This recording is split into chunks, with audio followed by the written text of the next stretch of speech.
Es skatos, ka ir Teslas piedāvājumā un ir Cupra.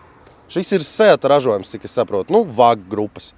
Šis arī ir elektroauto. Jā. Kas ar viņu? Es redzu, ka viņam ir diezgan tāds foršs, agresīvs dizains. Viņš izskatās pēc vairāk tāda ģimenes auto. Tā. Kāda ģimene skatoties?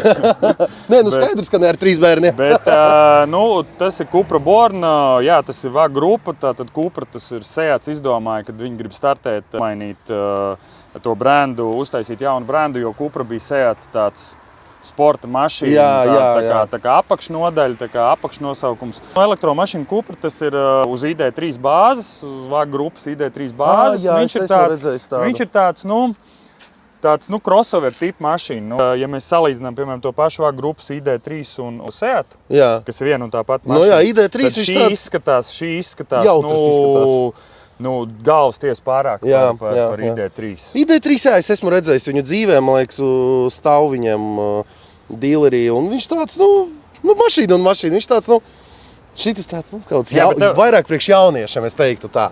Te atkal jāsaprot, kad cipars. Cipars viņam attiecīgi ir augstāks, lai gan viņš ir jaunāks arī. Nē. Viņš ir... Tā ir viena bāze, tāpēc arī viņi ir pozicionēti, viņi bija šī dārgā. Uzvārās uz jauniešiem. Jā. Kur meklēt braucamu? Motorfight LV. Labākā likme piķim. Tepat Motorfight LV. Apkopo datus no oficiāliem autotirgotājiem Latvijā.